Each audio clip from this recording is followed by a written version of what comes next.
Good morning and welcome to Shattering Myths, a program devoted to those who know that there's something dreadfully wrong with the political and religious institutions which govern and influence our nation, who recognize the considerable malfeasance inherent in the media, the military, and global economic influences. We realize that these institutions are the problem, which means they cannot be the solution. So our mission is to look behind the headlines so we know who is perpetrating these tragedies that are besieging our planet. Because based upon the plague of adverse political, religious, military, and economic influences, we have at most 15 years until all hell is unleashed. In fact, our guest in the second half of this first hour, Craig Smith, is an expert on how much time we actually have before we will endure financial anarchy as a result of wayward politicians and economics. As a result of all of this, in our second hour, we're going to do the smart thing. We're going to engage God on his terms through evidence and reason, since his guidance regarding his covenant provides the only escape from planet hell. Our phone number, if you'd like to participate in our discussion, is 877-376-45. Before we turn to financial news, and I want to begin this program by covering financial news so we're prepared for our discussion with Craig Smith, I'd be remiss if I did not say that the President of the United States lied. He said that he has been telling the American people that if you liked your program, your health insurance, you could keep it so long as it did not change since the law was enacted. He has never said that. It is an outright and complete lie. Moreover, even the basis of it is disingenuous, because there is no policy that remains unchanged in a dynamic marketplace over the course of 4 years. And that's what would have been required for you to be able to keep your existing policy. As for his Obamacare making insurance better for everyone, that is also a lie. His mandate requires that all insurance for health care provide coverage in areas that most people don't need or don't want. I've gone through in prior programs explaining the aspects of the mandated coverage that the government is imposing on private insurance companies and on individual consumers that have no value whatsoever to me or to most people. And just because you require that things be offered that people don't need or don't want does not make it better. It makes it worse.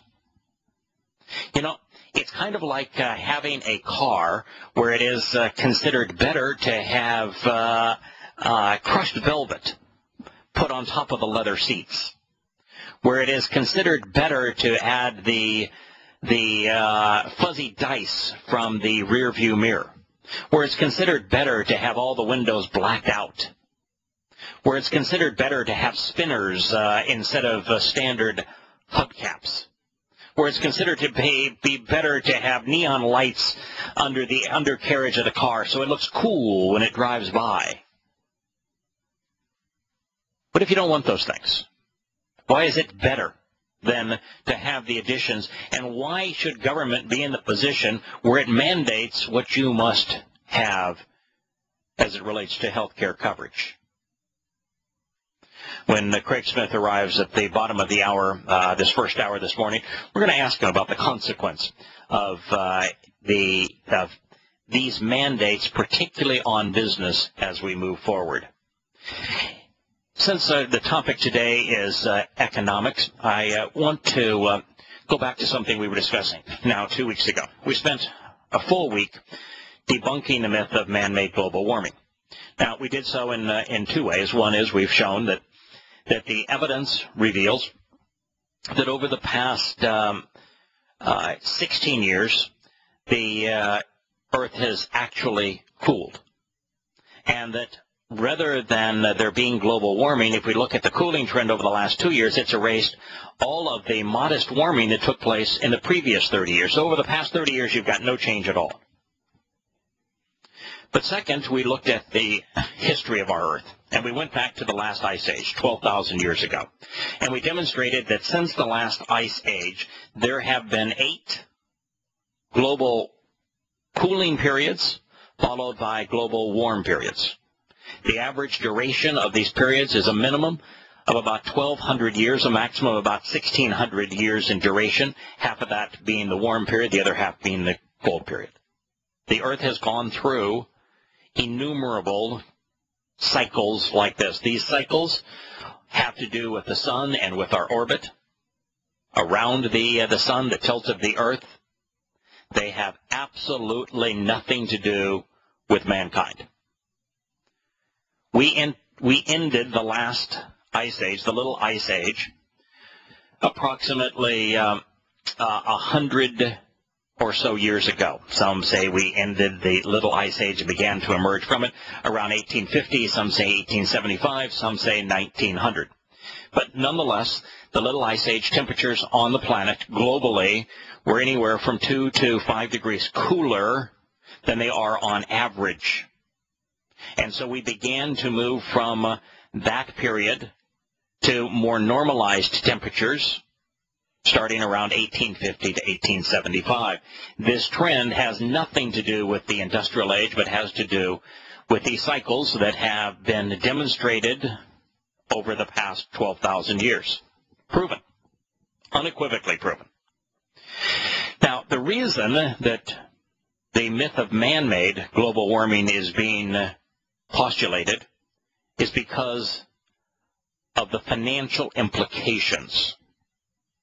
You see, there are two ways to go about it. Now, I'm going to read from an article that was promoted by environmentalists, so you'll see how it is slanted. It begins, environmentalists argue that, by the way, environmentalists do not argue these points. These are environmentalists who are arguing this. But it nonetheless says economists argue that, even though it's disingenuous, it's environmentalists argue that if the market is left to operate freely, greenhouse gas emissions will be excessive, since there is insufficient incentive for firms and households to reduce emissions. Now, this greenhouse gases, which have become the cause celeb of global warming, is a complete hoax. Greenhouse gases are not what is causing global warming. I mean, not only are we not in a global warming period at the moment, the overall aspect of the Earth cooling and then warming is part of it, of a natural cycle. Nothing to do with greenhouse gases. There is no correlation between these greenhouse gases and what we are currently experiencing. But by them saying that that is the cause and repeating it so vociferously, they're now in a position where they can either do cap and trade on those greenhouse gases or tax them. And this is what this article is about. So environmentalists argue that if the market is left to operate freely, they don't want free, they want control. Okay? Environmentalists are almost always collectivists. They're communists and socialists, almost to a person. Greenhouse gas emissions will be excessive by their standards, not by any reasonable standard, since there is insufficient incentive for firms and households to reduce emissions. They want to control people's lives. As such, they recommend, no, it's environmentalists recommend, no economist is recommending this, applying the polluter pays tax, and by placing a price on carbon dioxide and other greenhouse gases. This can be implemented either through a carbon tax, which is a price instrument, or a cap and trade scheme, so-called a quantity instrument. A carbon tax imposes a tax on each unit of greenhouse gas emissions and gives firms and households incentive to reduce pollution. Whenever doing so, it costs less than paying the tax. There is nothing that collectivists like more than imposing taxes, because that not only enables them to redistribute money, which is the whole concept of communism, from each according to their ability, to each according to their need, with the enlightened, in this case the socialist, secular, humanist, environmentalist, choosing where the money goes, taking it by force, applying it to suit their agenda. As such, the quantity of pollution reduced depends on the chosen level of the tax. The tax is set by assessing the cost or damage associated with each unit of pollution. Yet we don't know that there's any consequence of carbon. Carbon, as a matter of fact, is the basis of human life. Carbon, in the form of carbon dioxide, is plant food. Diamonds are comprised out of carbon. Graphite, which is an extraordinarily effective lubricant, is based on carbon. Carbon is a good thing. As such, the quantity of pollution reduced depends on the level of the tax. The tax is set by assessing the cost of the damage associated with each unit of pollution and the costs associated with controlling that pollution. Generating or getting the tax right is key to low and firms and households. This is now a tax they want to not only impose on businesses, which they hate, but also on homeowners. So a tax that is too low, and firms and households are likely to opt for paying the tax and to continuing to pollute. They can't control them if the tax is too low.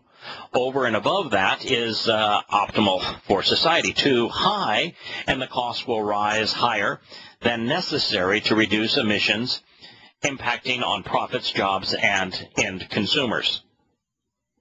You see, they recognize that taxing has a negative impact on profits, which they want to tax, on jobs, which if there aren't jobs, then there is total anarchy, and on consumers. But they want to tax right up to the point of catastrophe. By contrast, a cap-and-trade system sets a maximum level of pollution, a cap, and distributes emissions permits. Now, it puts the governments, in fact, a world government, in the position of deciding how much you are permitted to pollute.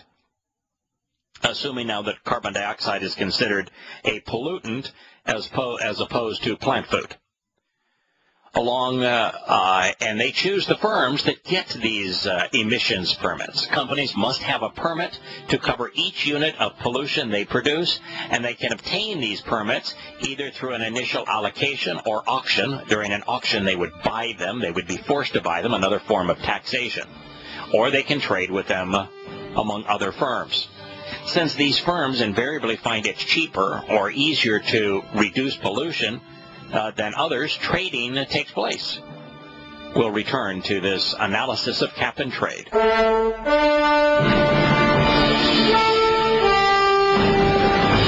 Shattering Myths. One of the things that strikes me about all of this is that if you read the environmentalist position here, they actually write, says one of the differences is the way the two policies distribute the cost of reducing pollution. With a cap and trade, as it's often called, the permits are given out initially based upon a process known as grandfathering.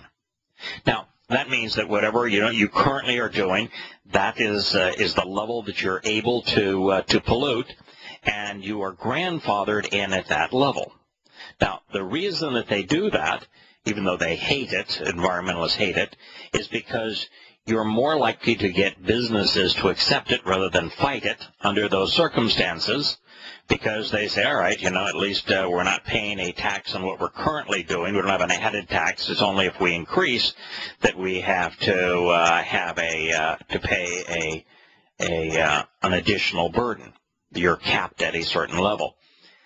But I recall another grandfathering clause, the grandfathering clause that was written into the Affordable Care Act. And the conditions to have a grandfathered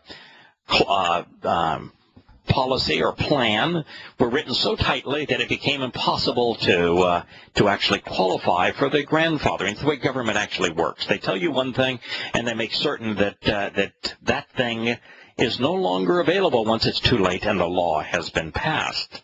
Isn't that the case, Larry? Well, yeah, it's the slippery slope. It's the incrementalism. It's get you to move this much forward and this much forward and little further forward. Then you're in the trap, and Yes. the door slams behind you, and the economy gets taken down a little more, I would challenge anybody to tell me how it is by taking money out of an economy and giving it to the super elite of the world, how that betters the economic situation in their local communities or in their households. And well, a lot of it explain that to me. a lot of it is about taking money away from those who are actually productive and are contributing to the society, or hiring people and making things, and giving it to those who choose not to work. Yeah, And there's enormous percentages of people that just choose not to work. That's the entitlement society that we have conceived. That or the super elite. I mean, they just hide behind the people that choose not to work. Let's face it, for every dollar picked up in welfare to help the supposedly downtrodden, 22 or 23 or 24 cents gets to them, and the bureaucracy eats up to the 75 cents. And of course, none of this works. Certainly bankers that and industrialists that benefit from the malfeasance of government. I mean, there's no one benefits more from the American war machine than does industry, and the Federal Reserve has been a gravy train for bankers because it's enabled bankers to do all sorts of egregious things that are counterproductive to their investors' interest, but yet have no risk associated with it, underpinning that risk through the Federal Reserve and the printing of money. You know, one of the things I want to talk to Craig Smith about this morning is that the Federal Reserve announced this week that because the U.S. economy is still in the doldrums, we're still in the midst of the Great Recession, that they have decided that they're going to continue to keep buying bonds. And you know what the quantity of bonds they have announced that they're going to continue to buy is? It's $85 billion worth of bonds per month that the Federal Reserve is going to buy. You know what? $85 billion is going overseas a month. Well, this is really interesting. $85 billion a month. You know, there are 12 months in the year last time I checked. That's a little over $1 trillion. That's a little over $1 trillion a year. Mm-hmm. Now, the Fed, or any central bank for that matter, this is called quantitative easing, can create money and then use the money they've created to buy the bonds from the banks or treasury bonds.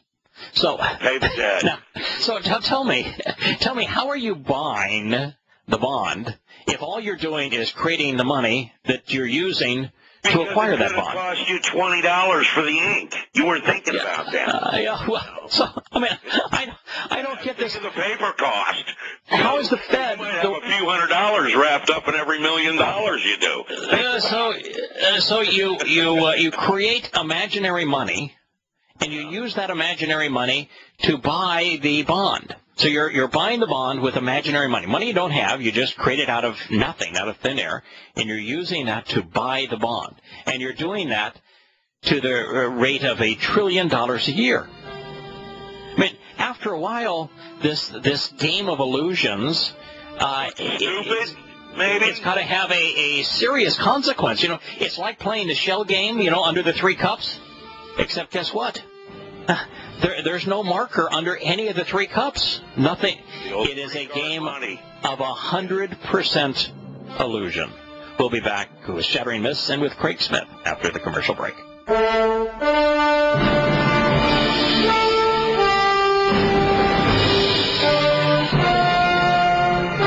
Welcome back to Shattering Myths. I'm Yetta. We have now on the line Craig Smith. Craig Smith is, in my view, is the best informed, certainly the most articulate, I think the most credible and trustworthy spokesperson on the condition of the American economy.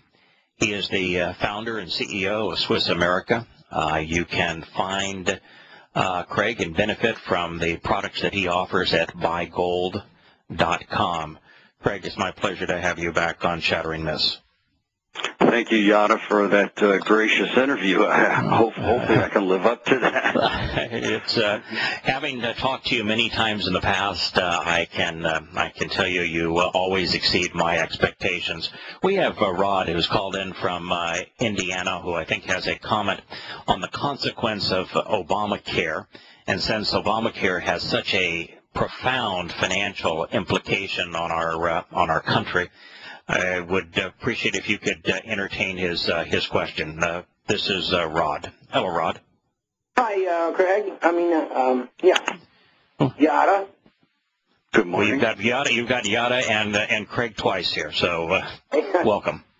All right. Well, my comment was that in the George Bush administration, after 9/11, they took all of the excess money out of the Social Security Fund, the military's retirement fund, and the federal government employees fund. There was also $50 to $60 billion that disappeared from the excess money that the states had set away for rainy days.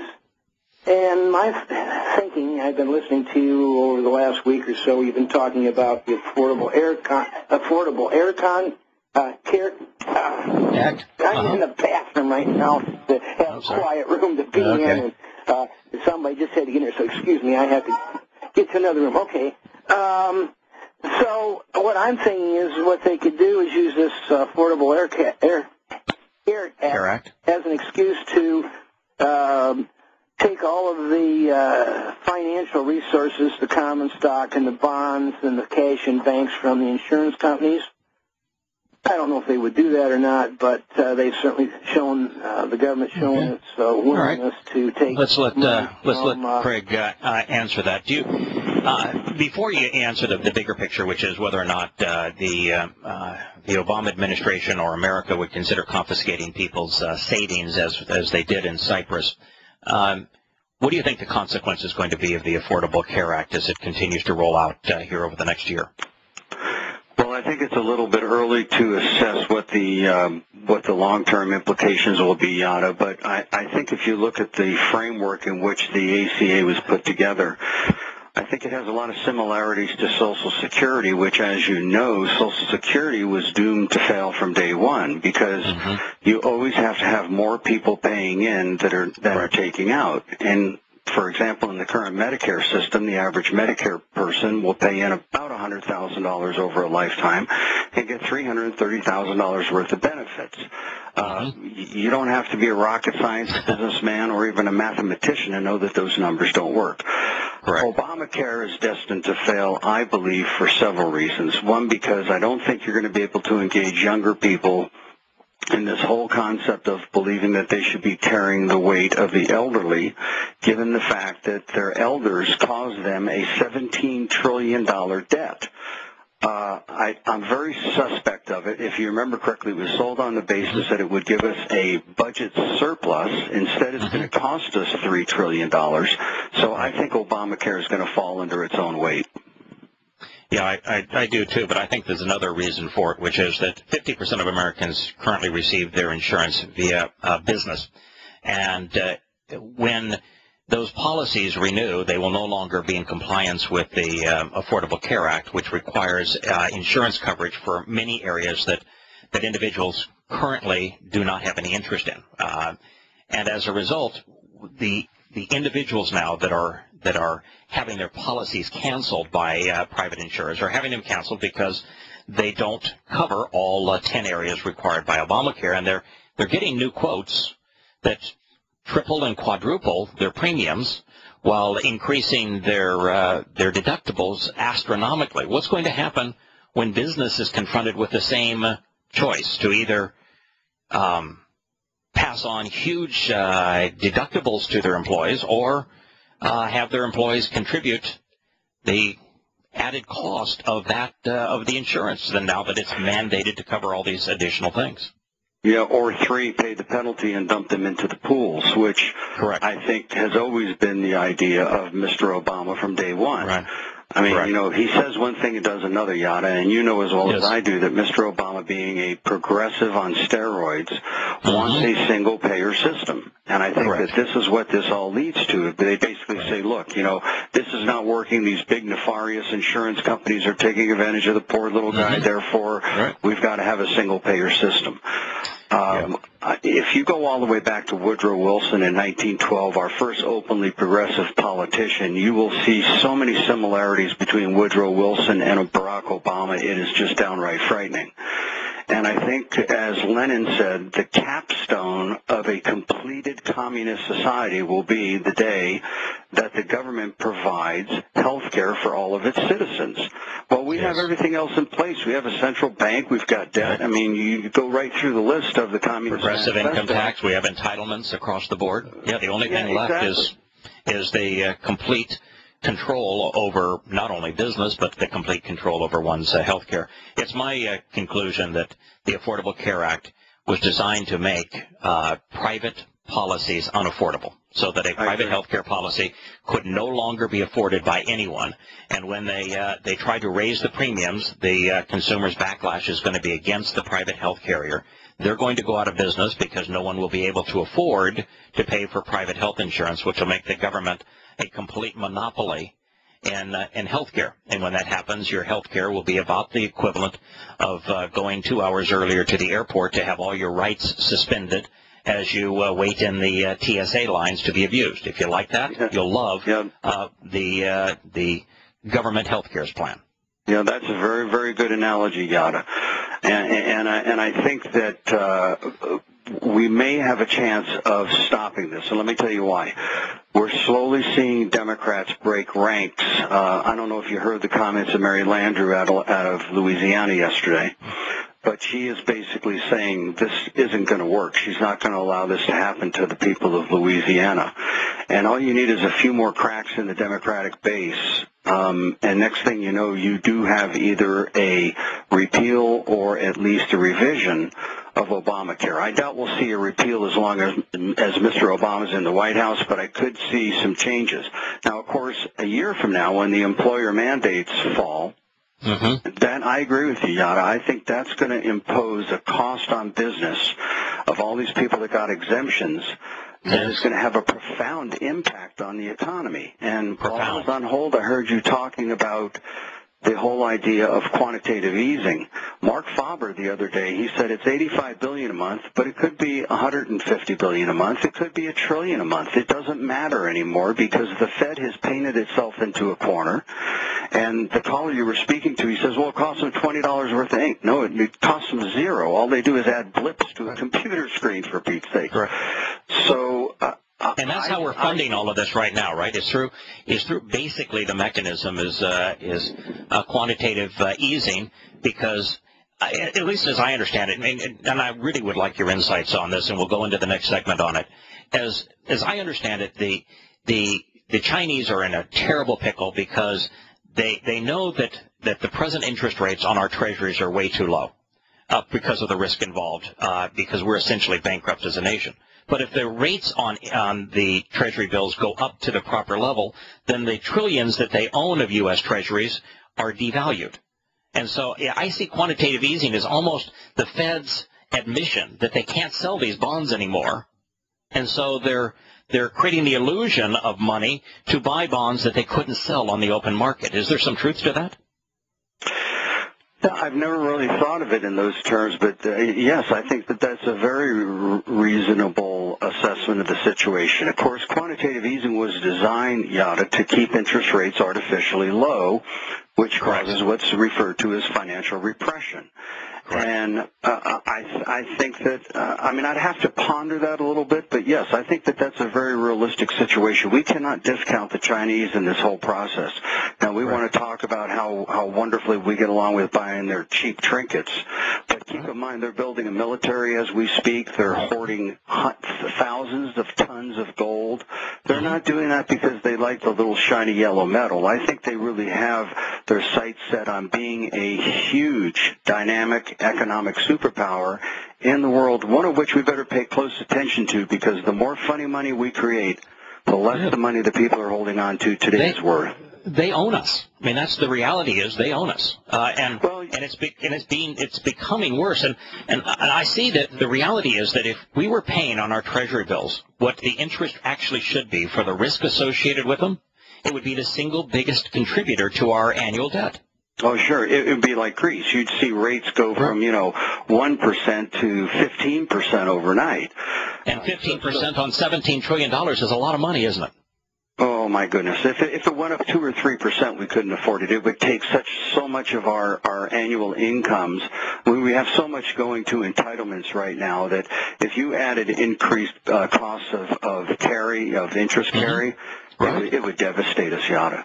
Yeah, so this illusion of creating money for quantitative easing is all designed to keep the interest payments on our debt from instantly bankrupting the nation. Right. Yeah, and keep in mind, this same tactic, if you will, was used in the Weimar Republic in 1921. Yes.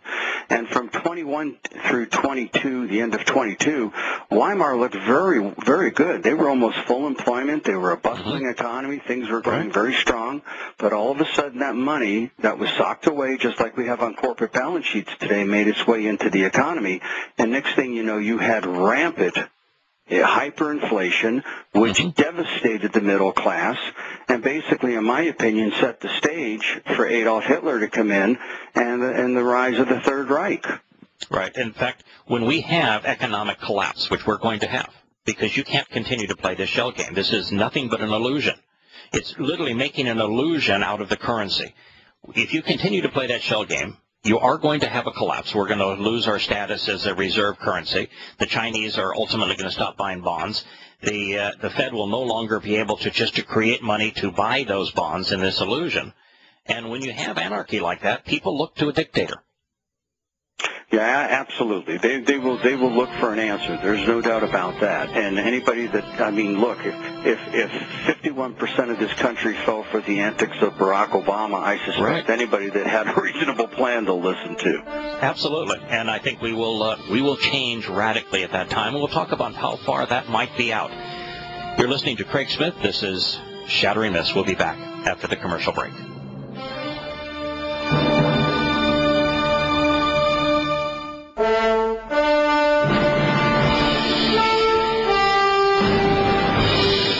Shattering Myths. It's my pleasure to have as our guest financial expert Craig Smith. Craig is the founder and CEO of Swiss America. You can reach him at buygold.com. Craig, as I kind of survey this, you were mentioning Social Security, and you were talking about Social Security and Medicare are both the same kind of scheme, and they both work by compelling new people to come in to pay for the cost of older people who are part of a program. Isn't that known as a Ponzi scheme? Yeah, well, unless you work for the federal government, then they consider it the way you run a government.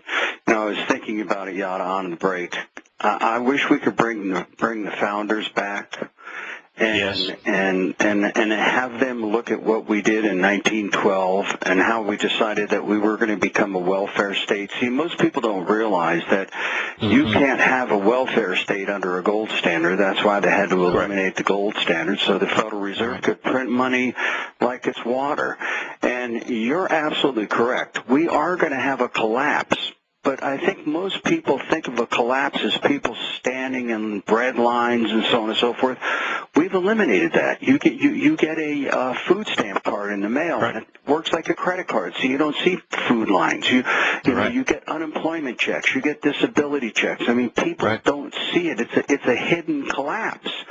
And yet, what good, hard-working, honest, decent people who played by the rules and did the right things, they're paying for all of this, and they don't even realize it. They're having their pockets picked, and they don't even realize it's happening.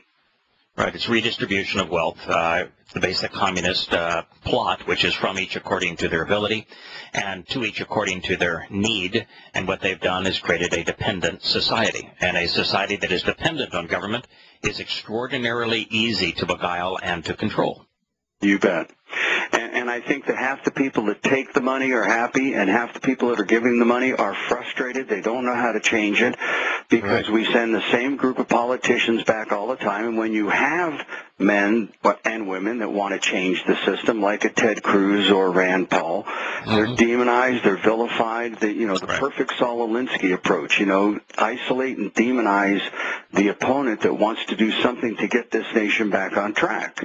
And I'm sure, Yada, that you and I would be considered radical extremists because we want a balanced budget amendment. I mean, we'd be considered anarchists because we don't want the government to spend more money than they bring in. Well, that's what most normal thinking people believe because that's how we all have to live our lives. Right. You talk about that we're no longer on the gold standard. We're on a currency basis that's called fiat currency, where money is actually a liability. It's a very odd concept, but based upon the fiat basis of money, if you look at a dollar bill, it's a Federal Reserve note. It's an obligation. It's not an asset. That's right. It's a promise to pay, and it's a promise to pay debt. All debt, public and private, if you look close to the note. So, I mean, can you imagine, Yada, if the average American could look at debt as an asset like we do as a country? I mean, we'd have millionaires all over the country. And we no longer use money. We use debt. I mean, and stock market did this for years. They'd float bonds, or they'd use leverage buyouts through debt. Unfortunately, Americans don't use money anymore. We use debt, and debt is something you can't taste, touch, feel, or smell. But it is very addictive.